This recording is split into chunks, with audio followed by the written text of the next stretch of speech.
Deep in the Swiss Alps, behind a steel door without a sign, there was Object 26-02, a bunker that officially did not exist.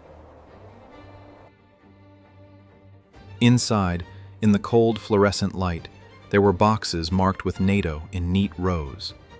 But these were not ordinary army rations. Inside were 1/2 kilogram of gold bars, the latest C4 plastic explosives, and, most valuable of all, lists of names. People on these lists drank espresso every morning in Roman bars or rushed to lectures at the Sorbonne. They were exemplary citizens, but each of them had a sealed envelope with a personal code in the basement. They were the sleeping soldiers of the Invisible Legion. The world knew about the CIA, the world has heard about the KGB, but the world wasn't ready to hear the word Gladio yet.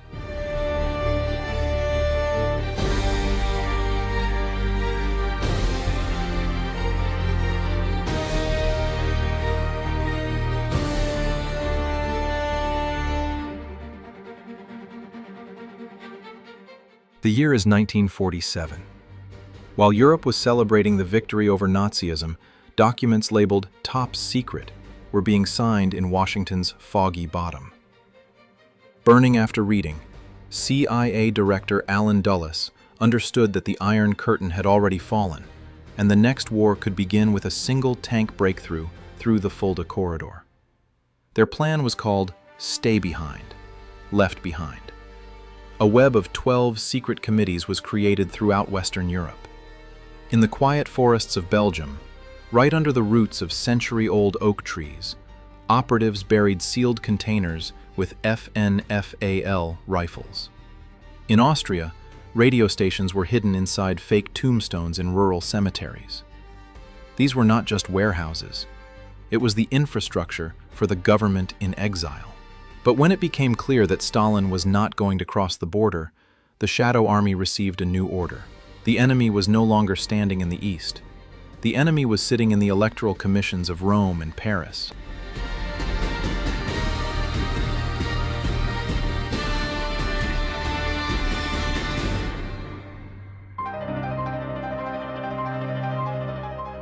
In the 1970s, madness swept over Italy.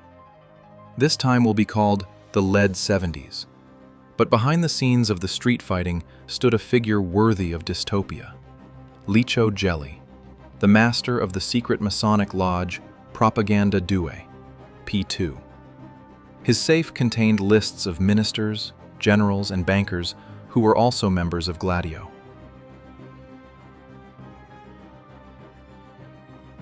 They have developed a doctrine that exudes icy cynicism, the strategy of tension. The logic was simple. If a man in the street is afraid to go out because of the explosions, he will come to the state himself and exchange his freedom for security. To discredit the communists, Gladio organized a series of false flag terrorist attacks.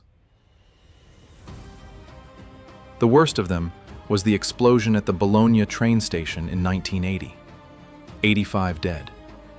The blame was immediately shifted to the radical left, although the trail led to neo-fascists from Gladio cells and military intelligence agents. The year 1978 was the culmination. Prime Minister Aldo Moro was going to conclude a historic compromise with the leftist forces. It was a death sentence. He was abducted right in the center of Rome, shooting 5 guards in a matter of seconds.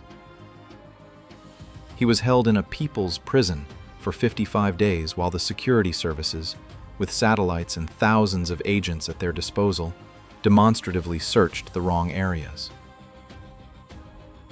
Moro was found in the trunk of a red Renault 4, parked on Via Caetani, exactly in the middle between the headquarters of the country's 2 main parties. It was a message, and it was red. For 40 years, the mystery remained sealed. But in 1990, the young and stubborn judge Felice Casson, studying archival documents about the Peteano explosion, came across a strange anomaly.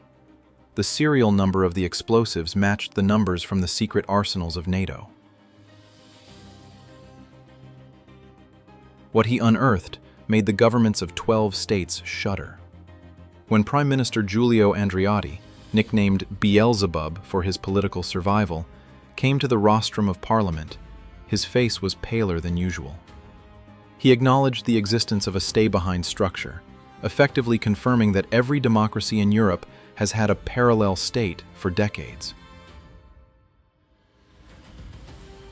It turned out that in Greece, the Gladio network, under the code Ovchina, participated in the coup of the Black Colonels. In Turkey, the counter-guerrilla conducted punitive operations against the Kurds. In Germany, the cells consisted of former SS officers who considered themselves the last bulwark against Bolshevism. Officially, the Gladio project was dissolved in 1990 at the request of the European Parliament. But in the world of big conspiracy theory, nothing disappears without a trace.